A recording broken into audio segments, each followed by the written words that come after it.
Coach Hatcher, Yeah. it's been a while. Yeah. Obviously, we have the great Wali Jones with us as well. Obviously, you've seen how this man has transformed his game and has became one of the all-time greats in the NBA. Give us a little sense of what we don't know about the man Wali Jones. Oh man, that take a history lesson. Listen, first of all, having Wally as part of my life for, oh my gracious, almost, man, that's all 60 years. Wally has probably been the most impactful clinician and basketball player, definitely within the past 50 plus years. His his nature, his ability, his attitude, his faith, his spirituality, and just his contagious being, his personality, has been something that he touches everybody that's around him. If you, I can say one thing about him. If someone says to you, "I don't like Wally Jones," the only thing I can tell you, run. Then that would be the perfect thing. Run, because that is pure evil. He gives all that he's about, and ever since I've been knowing him all my adult life, uh, he's been something close to me than a brother. It says in Proverbs, better than a best friend sometimes than your own relative. That is something that is profound in the word, because that's what he is. I couldn't imagine my life as is now from the genesis of what I was able to understand about sports at large, and to this point without Wally being involved. He was voted the top 50 most greatest clinicians in NBA history.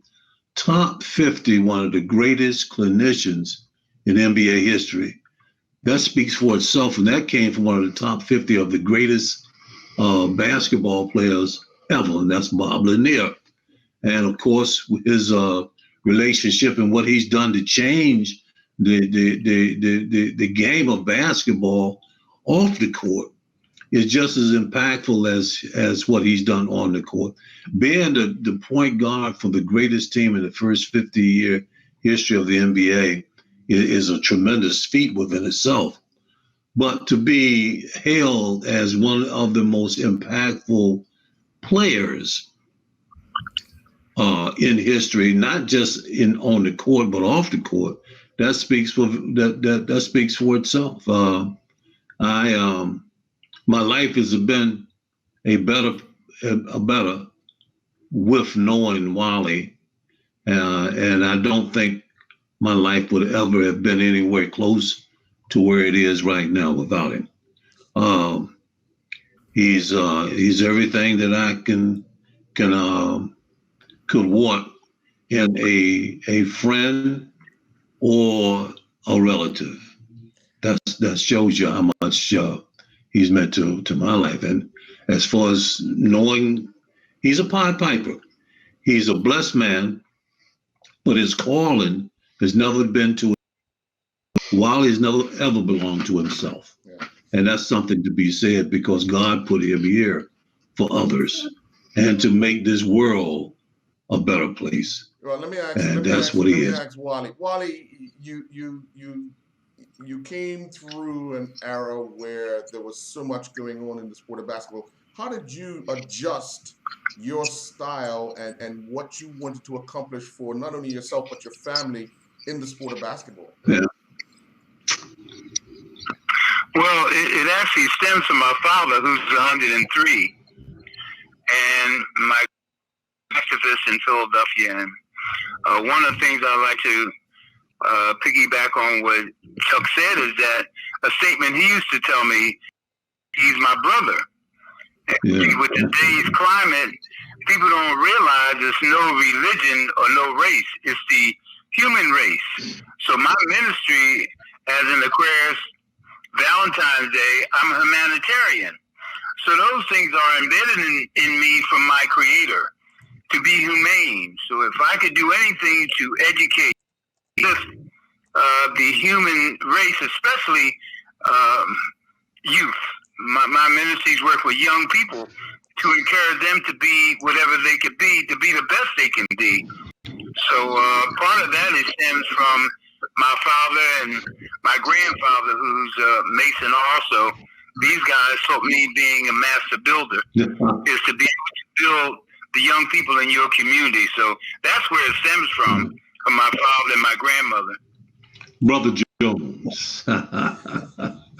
Well, Wali, you do a lot of things. You've been credited to do a lot of things outside the game itself. Your community work speaks volumes for what you've been able to do just for the community. Can you give us some? Can you reflect on what that journey has been like thus far? Well, what it was, you have a platform. So as an athlete in high school, being from championship teams in high school and at Villanova, it just goes back to when you become a pro ball player in 1969. A lot of us African-American athletes went to a conference in Washington, D.C., and we asked the question at 69, what can we do to uplift our community? So I came back to Philadelphia with it was called the Afro-American Athletes in Action. Nate Bowman and guys like Bobby Hunter from the Globetrotters, Fred Crawford, Bob McCullough from New York had each one teach one. So we went back to our prospective communities and tried to utilize the athletes that when our community changed it to concern athletes in action to include all ethnic groups to reach back to help our most important natural resource, our youth.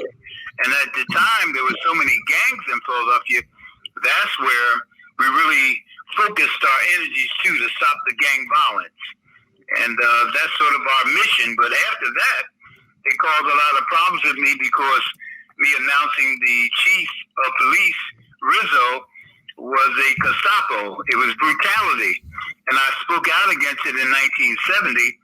And Philadelphia had to get me out of Philadelphia because I was too militant. And I was traded to the Milwaukee Bucks, where the first African-American general manager got me a job in December. In other words, I sued for the Sherman Antitrust Act against slavery. They wouldn't trade me or play me, but I didn't have a job from all the way up until December. So I sued the NBA for $5 million, and unfortunately, I didn't get any of that money. I was traded, but at least it gave me a job with Lucius Allen, who we just had on the phone. Kareem, Oscar was the one that capitalized off of the Sherman Antitrust Act. Yeah. I didn't get any money from it, but at least I opened the door where you could be traded. You can't hold. We're not property in the NBA. We're able to be a free agent and go somewhere else. So I was fortunate to go with Oscar, Kareem, and a lot of others. And because during that time, I changed my name to W-A-L-I, Wali. And there's a stigma that we had in the NBA. A lot of African-American ball players changed their names to African names or Muslim names. And it was frowned upon about us identifying with our heritage. And that's as frank as I could get because so many ball players changed their names. And a lot of things were threats in Milwaukee. We only allowed one Muslim here, and that was Kareem Abdul-Jabbar. So a lot of things that are happening now are relevant to what happened back then. It hasn't changed to me. It's still an injustice and brutality.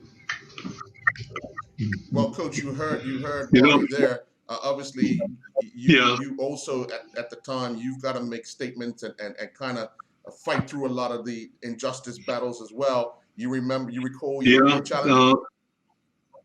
Oh yeah, it's Wally was part of the genesis of my career when I came up during high school. it was in the capital of the South. It was in Virginia, and it was probably one of the harder areas outside of Mississippi at that particular time because the Ku Klux Klan and all this stuff and hanging tall babies up in effigy on the flagpole, and I had to not just go to classes and go to bathroom and go to cafeteria, go eat, or get state police to take me on a bus or things of that nature, or just to watch me over me at a certain time. At basketball games, they tried to get me to dress in kitchens. Said no, there's no niggers will be in my gym in my locker room. KKK signs. I was on a basketball court, and guys were throwing ice. Of course, you imagine what was out there. Mm-hmm. Nigga, go home. You don't be, all this type of stuff. So I made it a point to drop as many points as I could on them to let them know that Charlie Hatcher was thankful for me being out there, and I became. I'll be being facetious right there. I tried to have the best game I could. That's for sure. But and the things that came out of that era was tremendous. I mean, it was very, very tumultuous. But thanks to the graces of friendships that came out of it, like Wali and Dr. Richard Lapchak, and got able to meet Dr. Martin Luther King, who congratulated me, and Reverend Abenaki and Reverend Lowry, the president of the Southern Christian Leadership Society. These are the things and memories that came out of it. And, from that, I owe so much. God really blessed me. But Wally was in the nuance of all that. And once we got together, then, things just took off. We're very proud. To even in the 80s, I know it was 80s or 70s, I think it was Wally. We were actually in Alton, Illinois, and the things we were doing to try to save kids and work with kids, both black and white. Whoever was there, we would actually give clinics and sign autographs and do games and things of that nature for the whole city. And after the game was over, we had sheriffs tell us, well, boys, you did good. We really enjoyed you guys.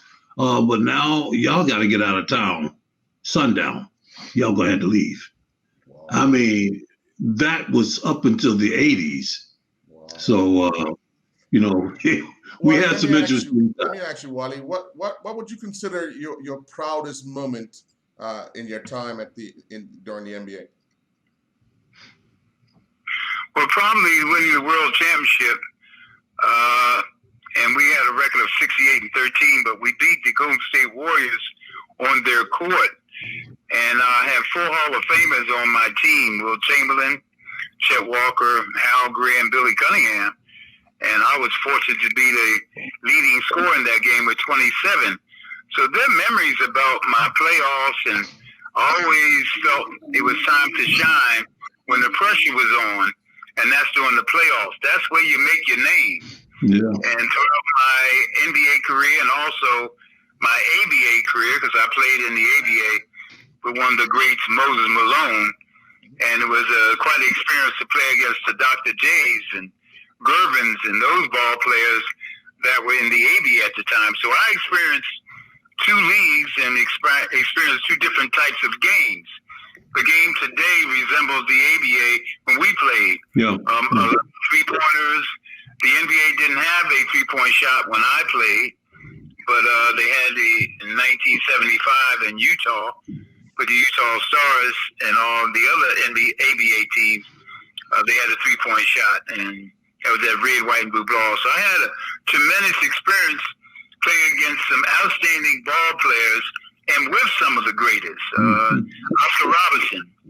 I could name some of the greatest centers ever: Walt Bellamy, Kareem Abdul-Jabbar, Will Chamberlain, Bob Lanier, of course, Darryl Dawkins, and Moses Malone. So I played with the greatest centers that ever played basketball. I just named 6 of the greatest, and I was fortunate because they gave me an opportunity to play my style of defense because I had big men behind me covering me. So I had a tremendous time playing professional basketball. I learned very early that it's a business. And like I told Bobby Damage, they shoot horses, don't they? I try to make him understand that when you are old or when you get injured, during our period, we were shot up with many drugs. But I'm talking about Novocaine to stop your pain to play. So that's an instance in my career that I was fortunate. There are a lot of guys that are crippled or physically damaged because of what they did to some of the NBA and ABA players. Elder, to donut on Wali, if we didn't play, we didn't get paid. That was into the income, and particularly playing over in Europe or in FIBA was that. But here in the league, if you didn't play, you had a problem. There's no such thing as your thumb got jammed up and your leg got twisted. They would take you in the locker room and give you a couple of shots, and you'll come out there and you couldn't even feel you got a knee. Must have playing on it. So these kids now, or the generation of the games now is so I think is spoiled to a great degree because we played and it was a serious job. I guess one of the worst guys you could ever ask of to play defense or whoever you wanted to. Wally was more profound defensive ball player too. One of the greats. He was all rookie on a defensive team, but nobody wanted Wally on him because he not only he was animated, he was all contact. So Wally would smack you from your ankle up to your head, and then look at you with that little innocent smile and say, "Oh, I'm sorry." And you couldn't get mad at him. And then he'll turn right around and shoot a jump shot on you and smack you in the face, and knew he was doing it. And come up to you, "Did I hurt you? I'm sorry. I'm terribly sorry." So everybody had the nuances of playing. But Wally had a personality on the court that he was tenacious. You knew he was a wild demon. And he'd be coming at you, arms flaring all over the place with that big afro flying back. And then he'll come up to you with the biggest, pretty cute little smile. He said, "Did I hurt you? I'm terribly sorry. I didn't mean it." You know what? We were allowed to have hands on then, gentlemen. We were very physical. You can't allow to touch people now. They'll knock you down. When we played, you couldn't get to the basket. They knock you down.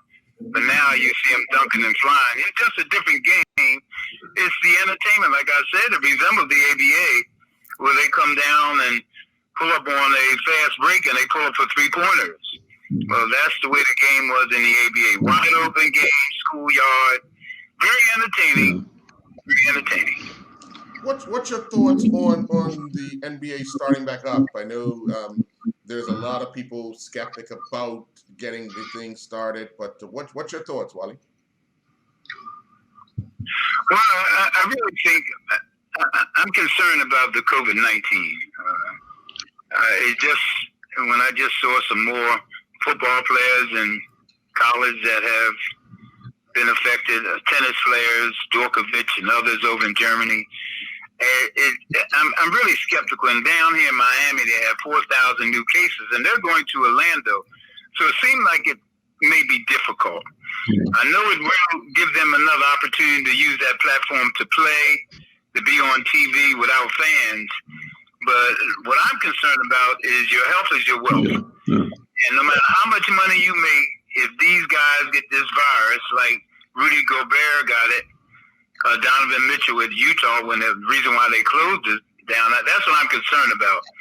I love to see the game. I love to see him play, but more than anything, I'm concerned about the health of the professional athletes.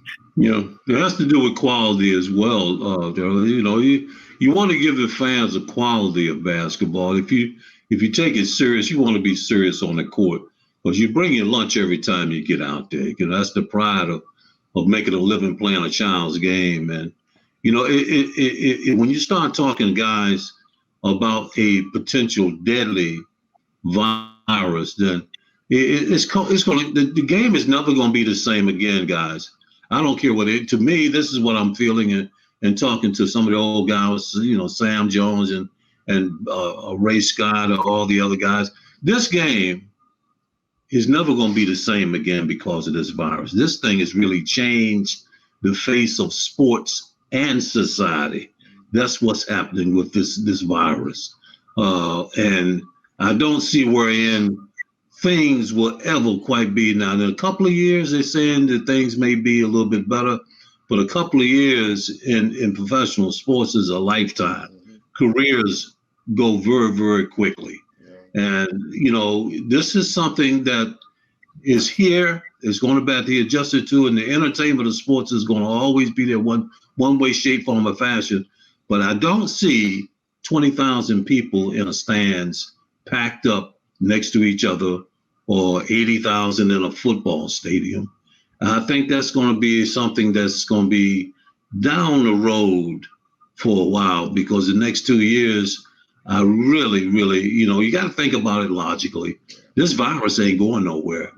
It's hard to find a cure for a virus. You can find something to depress it, you know, just listening to what the doctors and scientists are saying. But it's going to be something that you're going to really have to adhere to in professional sports. And it's going to be a new way of looking and enjoying it.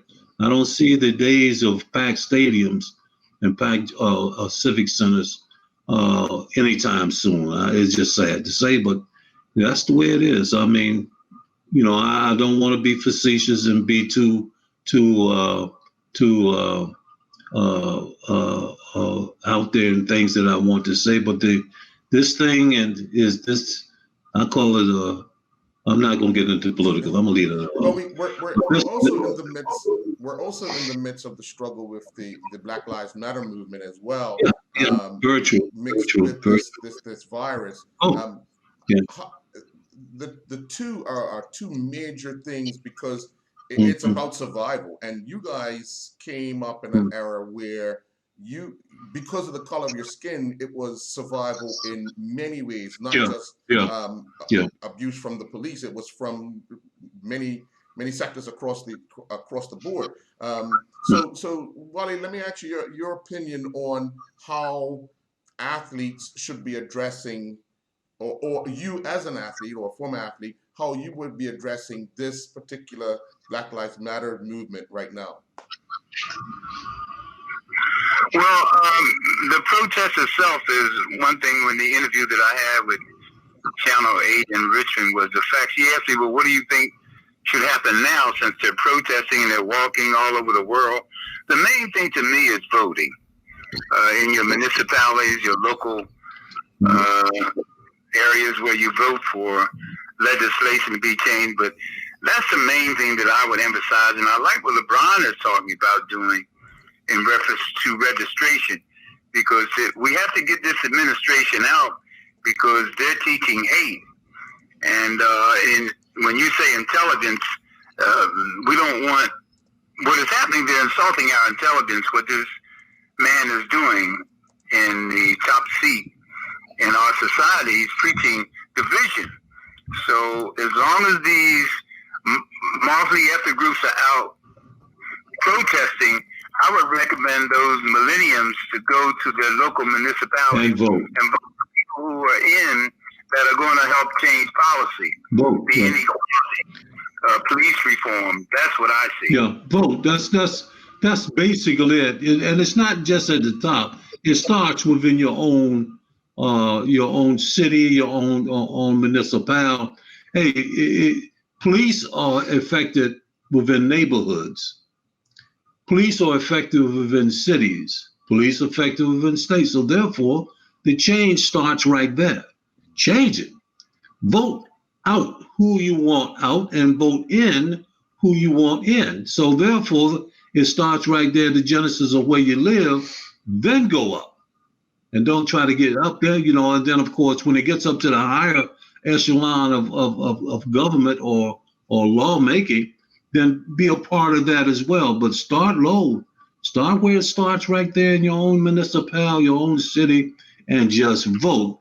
That is something so sacred, man. You know what? The things that I guess what we did in thinking in retrospect, when we were coming up doing the civil rights and playing sports, Dr. King and Reverend Abenaki and Dr. Laurie, they knew that we could create change, not just in sports, but through sports. So therefore, it adheres for us, particularly like when you know that particularly in the major cities, the same thing goes for Belosa, Mississippi, that goes in Philadelphia, Pennsylvania.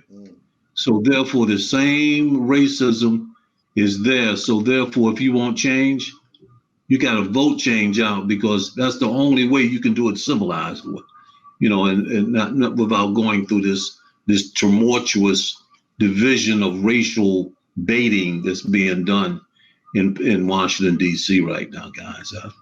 Well, I know I want to say personally, I have enjoyed speaking with both of you. I'm a huge fan of sport, and speaking to two legends such as yourselves. I want to thank you very much for joining me here, and I look forward to having more conversations with you guys and just reminiscing about your time, because I think it's very important that people hear you guys and your challenges and the struggles you went through, not only on the court but also off the court, because what they're going through today, someone has been down that road before, and you could learn how they managed and possibly figure a way to make things better. No question. And just a shout out to David Bascom. I really want to really give the country of Bermuda a great applause for creating an athlete that is really making an impact as well in what he does very well, is David Bascom. I think you guys, what you're doing there for your country, man, is bringing your citizenship a brand of content that no other country, even the size of Bermuda, can really adhere to, because this is very rare for us to want to share in partnership for a kinship of something that's happening like you guys are doing there in Bermuda. And I hope they really appreciate it as well. And tell David, please, I've been telling people that he used to kick a soccer ball from the basketball court into the basket. That much. Let me stop that. My lady gonna throw me right off. But it's very good to be able to team and make some great dreams work with what we got going on, Wally. I think this could be. I agree. Yeah, I enjoyed Bermuda. Enjoyed speaking in schools there. Oh man. There, I had a wonderful experience. But Earl, thank you so much. And Black Lives Matter. Black Lives Matter. No question. Thank you, guys.